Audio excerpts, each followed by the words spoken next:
के ऊपर के लोग होंगे या देश में भी बहुत सारे लोग हैं। ऐसा मैंने देश में बड़े बड़े लोगों को देखा था। ये अटल जी के नाम पर हमारे अटल जी बहुत कुछ बोलते हैं। अटल जी के जीवन की अंतिम दुर्दशा थी, लेकिन उन्होंने चूँकि एक लड़की को गोद ले लिया हुआ था। मैं सोचता हूँ कि अगर वो लड़की वो दामाद नहीं होता तो अटल जी की क्या दशा होती। वो पैखाना में पड़े रहते, कोई उठाने वाला नहीं होता, उनके पेशाब को कोई उठाने वाला नहीं होता। तो बड़े लोग होते हैं तो, और ये बड़े बड़े लोग अपने परिवारों की हालत ये हो गई है आज कि 5 लोग हैं, एक आदमी के जीवन में क्या बीत रहा है उसका कुछ पता ही नहीं है दूसरे को। ऐसा हमने देखा है। पति पत्नी में भी बहुत सारी स्थितियां ऐसी हो गई हैं कि उनके बीच भी कुछ ऐसी प्राइवेसी हो गई है कि वो भी सब चीज़ एक दूसरे का नहीं जान पा रहे हैं। कुछ की व्यवस्था ऐसी है, कुछ बताते नहीं हैं, मतलब आपस के रिश्ते ऐसे खत्म हो रहे हैं। कोई भी समाज और देश इस प्रकार से मनुष्य का रिश्ता नहीं रहेगा, परिवार में उस प्रकार से रिश्ते नहीं रहेंगे तो वो संगठन से लड़ाई लेकर बच सकता नहीं बच सकता। भारत के जब रिश्ते थे तब क्या होता था, एक गजनी जैसा आदमी 2000 खच्चर पर आता था। लोग खेत में अलग अलग काम कर रहे हैं, लूटते हुए कितनी बार आया, लूट के गया। वो तो बाद में ना आके सोमनाथ के मंदिर को तोड़ा है। अब वो गजनी से आ रहा है, वहां से कोई आदमी उसको घेर के लड़ने वाला नहीं हुआ, सब अकेले थे। और केवल लूटा थोड़े, हमारे आपके बहुओं को, बेटी को, पत्नियों को उठा के ले जाके बाजार में ले जाके बेचे हैं 500-500 साल तक सब। और तब भी हमारे देश को नहीं हो रहा है कि हम कहाँ हैं। तो इसलिए बहुत सारी ऐसी समस्याएं हैं जिसको लोग समझ नहीं पाते। दूसरी बात कहाँ हो रही है, तो मैं ये देख रहा हूँ कि एक आदमी पॉलिटिकल पार्टी में, किसी संगठन में, कोई जैसे मान लीजिए आरएसएस का संगठन, तो कोई आरएसएस में है, विद्यार्थी परिषद में है, कोई अधिवक्ता परिषद में है, सक्रिय है। अब क्या है कि वो जब तक काम कर रहा है तो 50 लोग उसको जान रहे हैं, हाँ काम कर रहा है।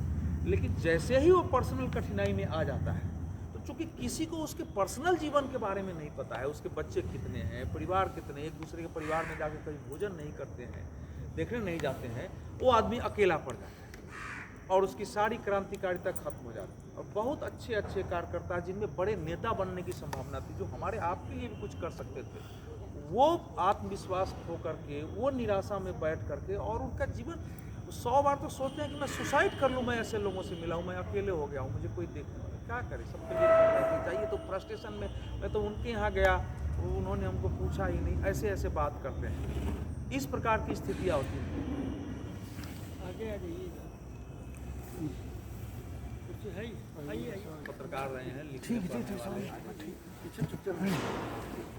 रहे हैं, तो हमने कहा कि बाकी जो लोग यहाँ सार्वजनिक जीवन में सक्रिय हैं उनके साथ भी आपका समागम होते रहे। बाकी तो सरकार के हिसाब से ऐसे लोग पूरी तरह कट के,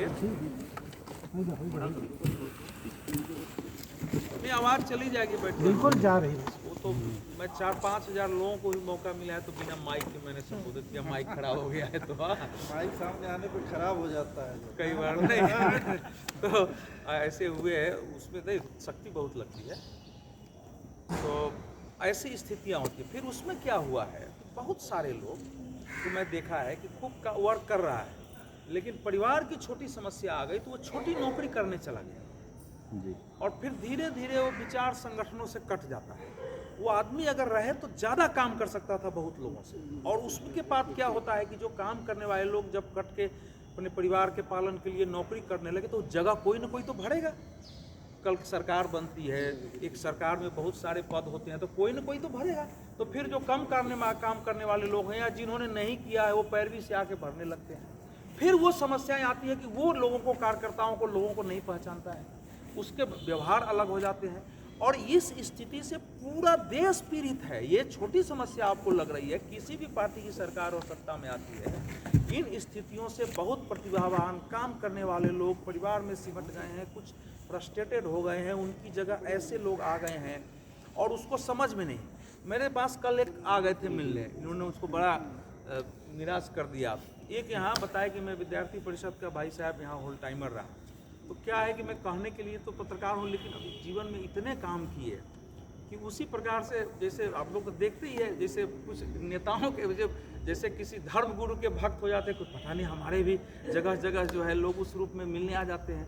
सबको अच्छा मैं सबसे प्रेम करता हूँ, सबको सही है, सबसे संबंध भी रखता हूँ, एक सहज मान के। तो उनसे हमने पूछा कि भाई कैसे कैसे काम करते। भाई साहब आपकी दर्शन करने की इच्छा थी, कभी मिले नहीं थे, मैं गोदरेज में भी काम कर रहा हूँ, कहते तो मैं पहुँचा हूँ। तो हालांकि हम लोगों को जाना था, तो हमने बैठाया, फिर पूछा, बोले कि मैं यहाँ ऐसे काम किया, मैंने छपरा से यहाँ कैसे आ गया, डिटेल लिया, फिर बताया कि मैं विद्यार्थी पर। जब बातचीत से लगा कि ये तो बड़ा जीवंत कार्यकर्ता रहा होगा, एक अपने समय का सक्रिय रहा होगा, क्योंकि भाषा वही, संस्कार वही, उसके अंदर अभी भी वही आत्मविश्वास। अच्छा, दूर हो जाने के बाद भी संगठन और से कोई शिकायत नहीं है कि हमको संगठन ने नहीं पूछा, वो अपना ही दोष दे रहा है। अब इस प्रकार के लोग काम करने के लिए ढूंढने से नहीं मिलते हैं, लेकिन किसी को अंदाजा नहीं है। वो स्वतंत्र देव सिंह के साथ काम किया हुआ आदमी, उसने कहा कि स्वतंत्र देव सिंह जी ने हमको कहा था कि आप मेरे साथ लग जाइए, तो मैं ही नहीं लगा, क्योंकि परिवार की समस्या आ गई, मेरे पिताजी रिटायर हो गए और मैं चला आया। फिर उसने अपने लोगों को बताया कि इनके साथ काम किए, फलाने के साथ काम किए। जैसे ये बता रहे थे कि पुष्कर सिंह धामी हमारे सीनियर, हम लोग के हॉस्टल